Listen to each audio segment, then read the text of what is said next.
के नाम पे धक्का देगा मुसलमानों को। यही मुसलमानों के साथ इंसाफ है, न्याय के साथ तरक्की के साथ यही वादे हैं उनके।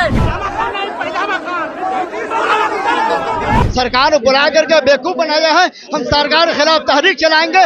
नीतीश कुमार के कार्यक्रम में मुसलमानों ने खूब हंगामा किया। नीतीश कुमार के सामने ही लगे चिल्लाने। उन्होंने कहा कि हमें धोखा देकर लाया गया है, बेवकूफ बनाया गया है।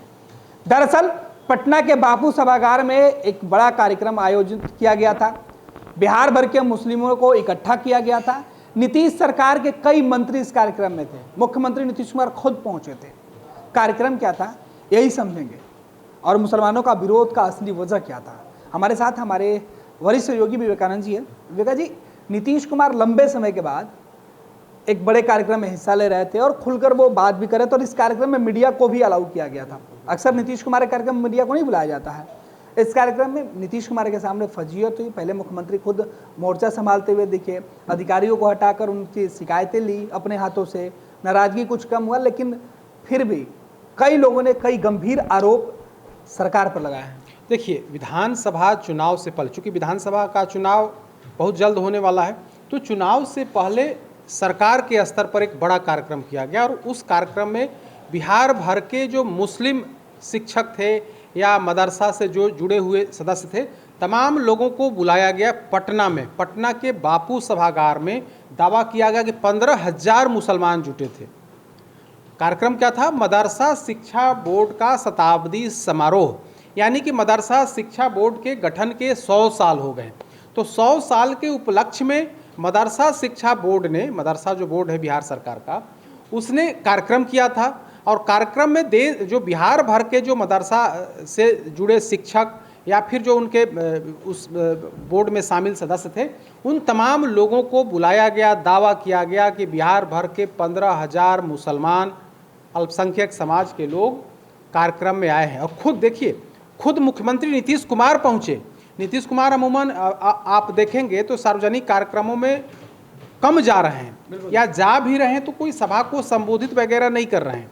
लेकिन बापू सभागार में आयोजित मदरसा शिक्षा बोर्ड के शताब्दी समारोह कार्यक्रम में मुख्यमंत्री आए, मुख्यमंत्री लोगों से मिले, मुख्यमंत्री ने सभा को संबोधित किया, उस कार्यक्रम को संबोधित किया। बताया कि हमारी सरकार, जब 2005 में हमारी सरकार बनी और 2005 से 25 हो गया, इन 20 सालों में हमने सबसे ज़्यादा अल्पसंख्यकों के लिए, मुसलमानों के लिए किया है। हमने मुसलमानों के लिए इतना किया कि पहले की न तो कांग्रेस की सरकार कर पाई, न तो लालू राबड़ी की जो सरकार थी वो कर पाई। 2005 में मुख्यमंत्री नीतीश कुमार ने कहा कि 2005 में जब हमारी सरकार बनी, बिहार में एनडीए की सरकार बनी, तब हमने तय किया कि भागलपुर दंगा पीड़ितों को हम न्याय देंगे। भागलपुर में पूर्व की सरकार के कार्यकाल में दंगा हुआ था और उस दंगे में बड़ी संख्या में जो मुस्लिम पीड़ित थे वे पीड़ित हुए थे, तो उन परिवारों को हमने न्याय दिया है। दंगा कराने वाले को हमने सज़ा दिलाई और दंगा पीड़ितों को हम पेंशन की राशि दे रहे हैं।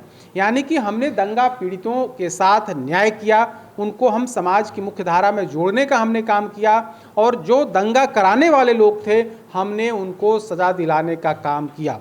इसके बाद वे शुरू करते हैं कि हमने मदरसा को, चूँकि मदरसा का कार्यक्रम था, तो उन्होंने कहा कि मदरसा बोर्ड जो होता है उसके जो मौलवी होते हैं, जो शिक्षक होते हैं, पहले उनको कोई सरकार के स्तर से कोई वेतन नहीं मिलता था। हमारी सरकार आई, जब हम मुख्यमंत्री बने, तो हमने मदरसा का निबंधन कर करके हमने मदरसा बोर्ड के माध्यम से उसको हम जो मदरसा बोर्ड में जो शिक्षक हैं, जो मौलवी हैं मदरसा में, तो उनको हमने सरकारी शिक्षक की तर्ज पर हमने वेतन देना शुरू किया है। तो हम उनको गैर जो मदरसा बोर्ड के जो मदरसा के जो मौलवी हुए उनको और जो बाहरी शिक्षक हैं उनको हमने बराबर का रखा है, कोई अलग नहीं रखा है। उनको हम उसी तर्ज पर हम वेतन दे करके हमने मदरसा को सशक्त करने का काम किया है। हमने तमाम कई बड़ी ऐसी योजनाएं मुसलमानों के लिए चलाई है। हमने मुस्लिम महिला जिनको उनके पुरुष छोड़ देते हैं उनके लिए हमने पेंशन की व्यवस्था करी है। हम अभी की तारीख में 25,000 रुपये उनको हम पेंशन की जो राशि है वो दे रहे हैं। तो वैसी महिलाओं के लिए, यानी कि नीतीश कुमार ने कहा कि हमने मुसलमानों के लिए, उनकी पढ़ाई के लिए, उनकी तालीमी, कब्रिस्तान की घेराबंदी, मदरसा का सशक्तिकरण, मुस्लिम महिलाओं के लिए समेत जो स्वावलंबी बनाने के लिए जो कुछ भी किया जाना चाहिए था, हमने वह काम किया है। जबकि पूर्व की जो सरकार है, मुसलमानों का सिर्फ और सिर्फ वोट लिया, काम कुछ नहीं किया। वैसे नीतीश कुमार ने यह भी कहा, नीतीश कुमार का यह दर्द छलक गया कि हमने काम किया है, बाकी आप तमाम लोगों को सोचना है कि आपको क्या करना है, आप सोचिए। लेकिन सरकार के नाते, सरकार के मुखिया के नाते हमने सबके लिए काम किया। हमने अगड़ी जाति के लिए काम किया, पिछड़ी जाति के लिए काम किया, मुसलमानों के लिए काम किया, गरीबों, दलित, महिला, पुरुष सबके लिए काम किया। सरकार के स्तर से हमने कहीं कोई भी भेद नहीं किया। लेकिन दर्द नीतीश कुमार का छलक जा रहा था कि जब हमने इतना काम किया, लेकिन वोट देने की जब बारी आती है, तब आप लोग इसलिए वोट नहीं करते हैं क्योंकि हम एनडीए के साथ हैं। उनका दर्द कहीं ना कहीं छलक रहा था। वैसे नीतीश कुमार का यह दर्द कोई पहली बार नहीं, बार बार जब भी वे एनडीए में रहते हैं तब उनका दर्द छलकता है। लोकसभा चुनाव 2024 में हमें याद है कि किशनगंज में इन्होंने अल्पसंख्यक उम्मीदवार दिया था जेडीयू ने, और अपने उम्मीदवार के प्रचार के लिए नीतीश कुमार ने किशनगंज लोकसभा क्षेत्र में, हमें याद है कि 3 या 4 जनसभा को इन्होंने, छोटी छोटी सभा को इन्होंने संबोधित किया था।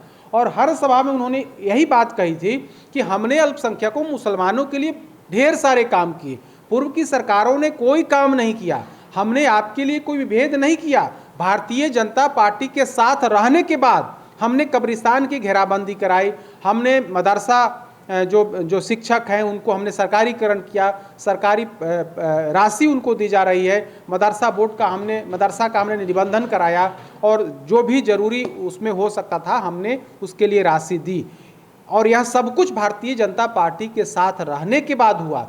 ऐसे में अगर आप वोट नहीं करते हैं, आप इसलिए वोट नहीं करते हैं क्योंकि हम बीजेपी के साथ हैं। लेकिन आप जिसको वोट करते हैं वो सिर्फ आपका वोट लेता है, काम आज तक उसने, जब 15 साल मौका मिला काम करने का, उस मतलब लालू और राबड़ी की सरकार ने आपके लिए कुछ नहीं किया। तो आप देखेंगे तो एक तरफ नीतीश कुमार काम गिनाते हैं, नीतीश कुमार यह स्पष्ट करते हैं कि हमने आपके लिए काम किया है, लेकिन जब मजदूरी चुकाने की बात होती है, मन सीधे शब्दों में कहें तो मजदूरी चुकाने की बात होती है तो आप जो है सो चुकाते नहीं हैं, बल्कि आप वैसे नेता के पक्ष में मतदान करते हैं जो आपके लिए काम किया नहीं है।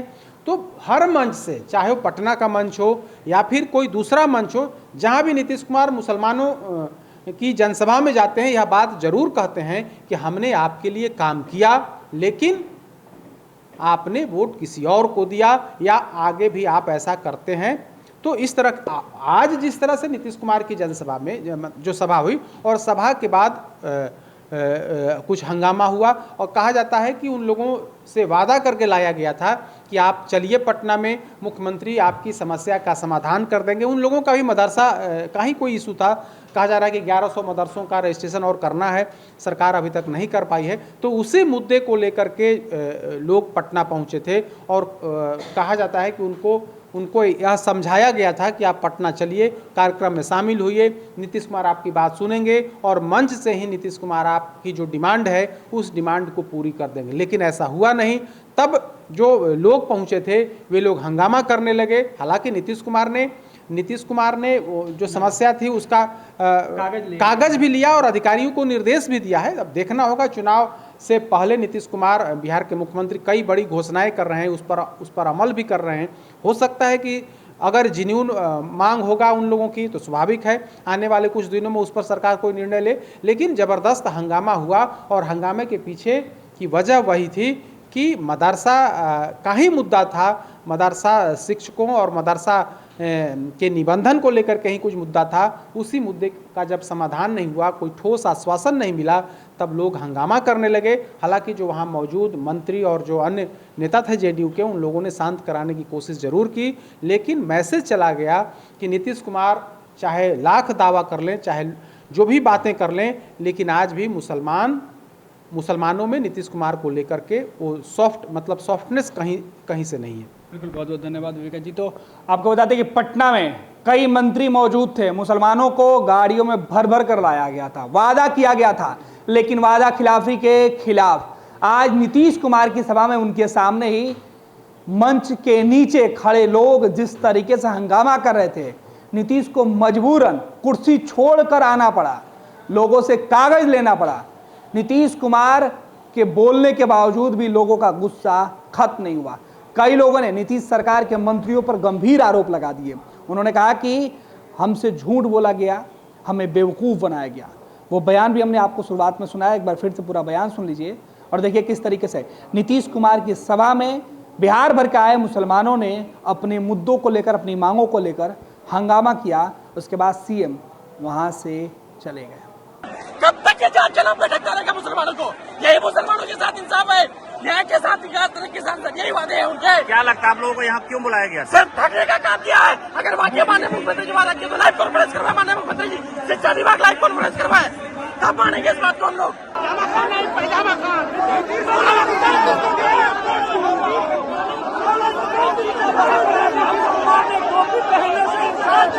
और मुसलमानों की सभा बनाकर कह रहे हैं कि हम आपके साथ हैं।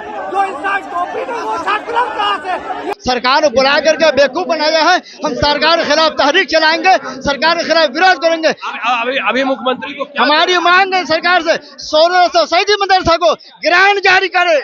पैनोरमा ग्रुप, जो सोचता है वो करता है। आपके अपने सपनों का आशियाना। ये लो मुंह मीठा करो, आज मैंने अपना जॉब छोड़ दिया, अब हम पूर्णिया वापस जाएंगे। जॉब छोड़ दिया है? मतलब ये घर कैसे चलेगा? हम करेंगे क्या? और माँ बाबूजी क्या बोलेंगे? इसलिए मैं एक और मिठाई का डब्बा लाया। अपने बिजनेस के लिए लोन अप्रूव हो गया। अरे लोन अप्रूव हो गया वो तो ठीक है, लेकिन पूर्णिया में हम रहेंगे कहाँ? अपना घर भी तो नहीं है वहाँ। इसलिए तो एक और मिठाई का डब्बा अलग से लाया हूं। हमने पूर्णिया में घर ले लिया है, पूर्णिया के ई होम्स पैनोरमा में। पूर्णिया में पैनोरमा ग्रुप लेकर आए हैं ई होम्स पैनोरमा। बड़ा घर, आलीशान जिंदगी और अत्याधुनिक सुविधाओं के संग। अरे अब क्यों मुंह मीठा करवा रही हो? क्योंकि हम घर वापसी जो कर रहे हैं। घर वापसी की खुशी पूर्णिया में ई होम्स पैनोरमा के संग। E homes panorama, luxurious lifestyle redefined.